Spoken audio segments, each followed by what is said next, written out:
Hello students, तो आज हम लोग डिस्कस करेंगे एनसीईआरटी 6.1 स्टैंडर्ड 7 का है ये मैथमेटिक्स पेपर का जो क्वेश्चंस है और इसका सॉल्यूशन कैसे होगा इसी को हम लोग यहाँ पे सीखेंगे।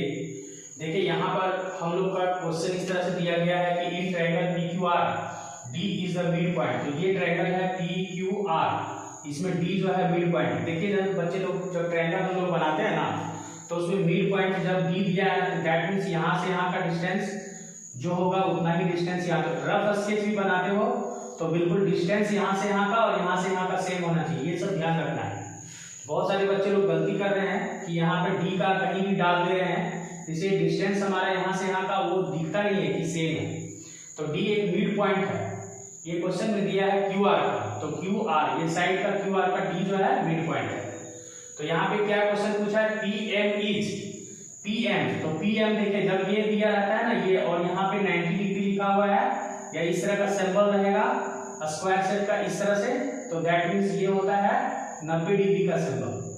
तो यहाँ पे ये जो है ना पीएम जो है हमारा एल्टीट्यूड भी बोल सकते हैं इसको, एल्टीट्यूड, या फिर इसको परपेंडिकुलर भी बोला जाता है। तो ये खाली जगह में हमारा क्या बनाएगा एल्टीट्यूड या परपेंडिकुलर। नेक्स्ट में पीडी इज, तो देखिए पीडी डी जो मीडियन है यानी मिड पॉइंट है, तो पीडी हमारा मीडियन बोला जाता है। जब कोई भी लाइन हम वर्टेक्स से इस तरह से ड्रॉ करते हैं एक लाइन, इस पे खींचते हैं क्यूआर पे, जो डी जो है मिड पॉइंट आ रहा है क्यूआर का, तो पीडी क्या हो जाएगा हमारा मीडियन हो जाएगा। ये हमारा क्या हो जाएगा स्टूडेंट्स मीडियन हो जाएगा।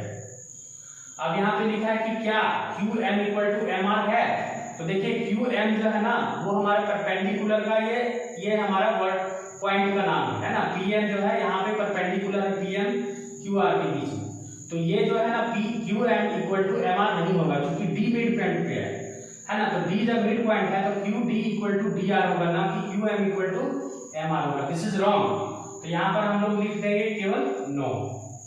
तो आई होप कि ये वाला समझ में आ गया होगा क्वेश्चन। अब बढ़ते हैं नेक्स्ट क्वेश्चन की ओर।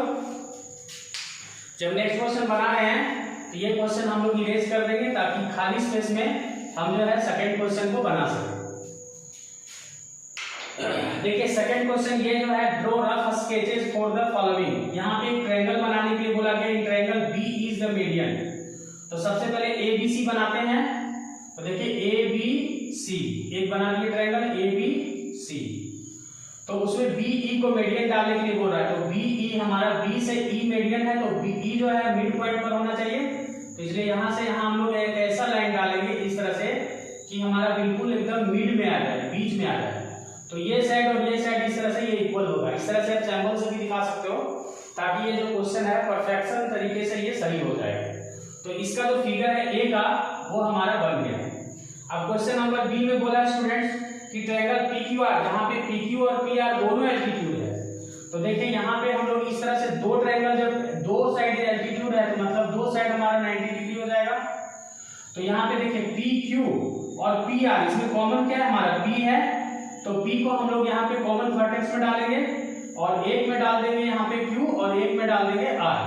तो इस तरह से पी क्यू जो हो जाएगा वो दोनों का पी क्यू और पी आर दोनों एल्टीट्यूड हो जाएगा।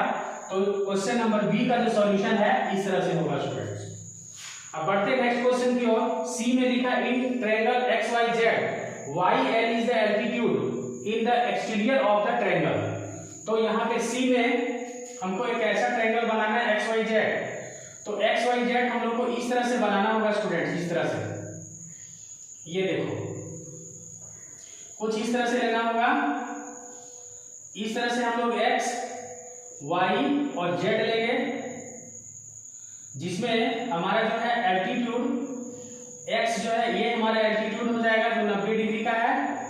अब यहाँ पे बोला था ना वाई एल, तो वाई एल देखिए यहाँ पे वाई नाम दे देते हैं और यहाँ एल दे देते हैं और यहाँ नाम दे देते हैं इसका एक्स और यहाँ दे देते हैं जेड। अब ये कंप्लीट सॉल्यूशन हो गया वाई एक्स जेड, यानी एक्स वाई जेड एक हमारा ट्रायंगल बन गया जिसमें वाई एल हमारा एल्टीट्यूड है जो ट्रायंगल के एक्सटीरियर में यानी बाहर में वो हमारा एल्टीट्यूड बना। इस तरह से ये भी सही हो गया स्टूडेंट्स।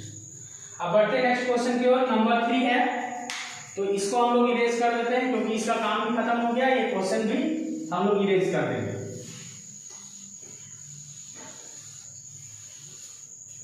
अब इसमें कहा गया है स्टूडेंट की verify drawing a diagram if the median and altitude of N isosceles triangle can be same. तो क्या हम लोग का एक आइसोसेलेस ट्रायंगल लेंगे, तो आइसोसेलेस ट्रायंगल जो होता है एक ऐसा ट्रायंगल होता है जिसमें दो साइड हम लोग का इक्वल होता है स्टूडेंट्स। तो यहाँ पे ए बी और सी हो गया। अब ये हम यहाँ से एल्टीट्यूड डाल देंगे तो ये 90 डिग्री का बन जाएगा। तो ये एल्टीट्यूड भी है और ये हमारा मीडियन भी है, यही प्रूफ करना है। तो हम सबसे पहले मान लेते हैं कि डी जो है अभी मिड पॉइंट है, D is mid point of BC. तो उस हिसाब से देखें तो एडी हमारा क्या हो गया, एडी इज मीडियन, तो ये मीडियन हो गया। अब इसका मतलब ये हुआ कि बीडी इक्वल टू हमारा डीसी हो जाएगा। अगर ये डी मीडियन मान रहे हैं तो यहां पर हम लोग क्या हो जाएगा कि ये बीडी इक्वल टू डीसी हो जाएगा। और एडी हमारा कॉमन है, ठीक है, एडी इक्वल टू एडी। इसका रीजन देते हैं D is mid point, mid point. और ये रीजन क्या है, तो इसका कॉमन है, ठीक है, कॉमन है। और दूसरी ओर ये आइसोसेलेस ट्रायंगल में क्या होता है, दो साइड इक्वल होता है, तो इसलिए ए बी इक्वल टू हमारा क्या हो जाएगा, ए सी। तो ये आइसोसेलेस के साइड ऑफ आइसोसेलेस लिख देते हैं, साइड ऑफ आइसोसेलेस ट्रायंगल। तो इस तरह से ये तीन साइड जब इक्वल होता है ना, तीन साइड जब हम इक्वल कर लेते हैं तो इसका मतलब हो जाएगा कि ये जो ट्रायंगल है ए बी टी, ये कॉन्ग्रुएंट हो जाएगा ट्रायंगल ए डी सी से। और जब ट्रायंगल कॉन्ग्रुएंट हो गया, इसका मतलब ये हुआ कि angle A D B equal to angle A D C, ये एंगल और ये एंगल दोनों इक्वल हो जाएगा। और जैसा कि जानते हैं लोग लीनियर पेयर से कि ए डी बी प्लस में angle A D C equal to 180 होता है, तो यहां पर हम लोग क्या करेंगे कि ए डी बी प्लस में यहां भी ए डी बी डाल देते हैं, इक्वल टू 180 हो जाएगा। तो दैट मीन्स क्या होगा, 2 एंगल ए डी बी हो जाएगा इक्वल टू 180। तो ये 2 से 90 टाइम्स में रीड करके कैंसिल कर देंगे, तो हमारा A D B equal to फिर हमारा ए डी सी था, तो ये दोनों बराबर 90 डिग्री हो गया। इसका मतलब ये हुआ कि एडी जो है वो परपेंडिकुलर है हमारा बीसी का। इसका मतलब क्या हुआ कि ये जो क्वेश्चन है वो आइसोसेलेस ट्रायंगल का जो मीडियन होता है और एल्टीट्यूड होता है बोथ आर सेम। तो यहाँ पे हम लोग लिख देंगे लास्ट में कि in triangle A B C AD is equal to altitude भी है, ये एल्टीट्यूड इक्वल टू मीडियन, ये यानी मीडियन और एल्टीट्यूड दोनों है। तो यही हम लोग को प्रूफ करना है। तो इस तरह से ये क्या हुआ, ये प्रूफ हो गया, यानी वेरीफाई हो गया, यानी प्रूफ हो गया, दो जो आप कर सकते हो। तो मिलते हैं नेक्स्ट वीडियो में स्टूडेंट्स इसके अगले चैप्टर्स के साथ में, या आप कमेंट करो अगर ये अच्छा लगता है तो मैं इस तरह के चैप्टर्स का और सॉल्यूशन देता चला जाऊंगा। Okay, bye bye.